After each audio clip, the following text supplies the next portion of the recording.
So hear me out, guys. I've never played any of the Resident Evil games. Ever.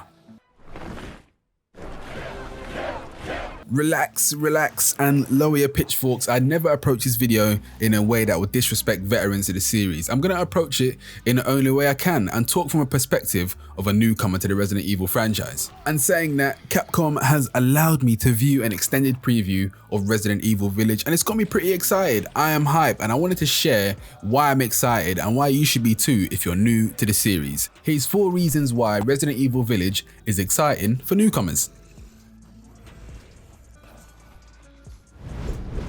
Exploration. Who doesn't love a good look around? I know this has always been a staple in the Resident Evil games, but I'm excited to get into the exploration side of RE Village. The village where the game takes place is large, but it goes deeper with the main points of interest on the map, like Lady Dimitrescu's castle, for example, which is designed almost like a labyrinth for you to get lost in. You have to figure your way through the maze of puzzles and enemies that are presented to you. You'll find yourself asking questions like, how exactly does one defeat a horde of 5 vampires with only 3 bullets?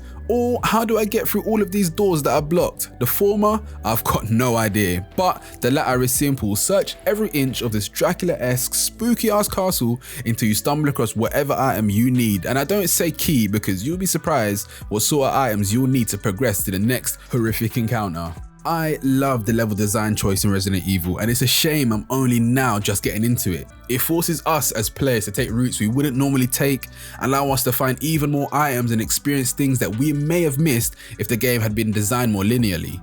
Of course, checking every corner in a horror game would build tension, hunting around for items where there may or may not be an enemy around that corner, meaning you can never really relax. But hey, this is a series that has been out for 25 years, so I know what I'm getting myself into.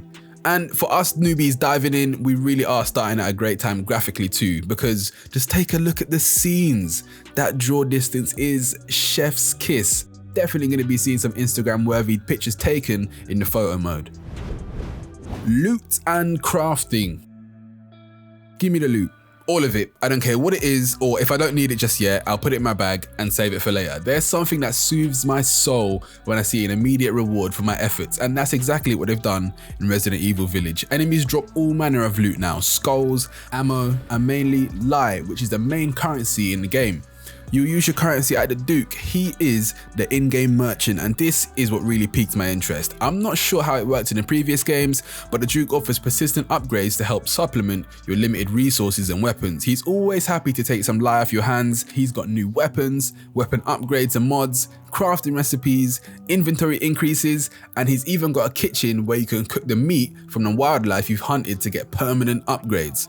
This is a big plus for me since I love being given an option on how I build my character and freely choose what I want to specialize in. But loot goblins beware, carrying all this gear is no easy task. The inventory management system is also a minigame in itself. You'll be Tetrising your loot to maximize your inventory space and fit all of your newly crafted herbs, landmines, ammo, and other items. Managing your gear, crafting, and upgrading all come under the survival part of the survival horror genre Resident Evil falls under. And when I die to the hands of a horseback riding Lycan, I'll have peace knowing it was my fault because I could have crafted more ammo but didn't, even though I had the option to, but decided to craft a stupid landmine instead, and he didn't step on it. Immersion. Making players forget that you're playing a video game is not easy, but Capcom really make it look like it is. I was only watching the gameplay and it felt like I was in a movie. One big factor that contributes to this from what I saw is the fact that there are no pre-rendered cutscenes. All the action and interaction happens from your perspective and it really keeps you in the moment. This is so important in horror games, as anything that breaks or builds tension needs to be intentional, because you might forget sometimes that the team of people who created this game have one goal, and well, two. One is to create a good story, but the main one is to scare the living shit out of you and keep you second guessing when the next scare is.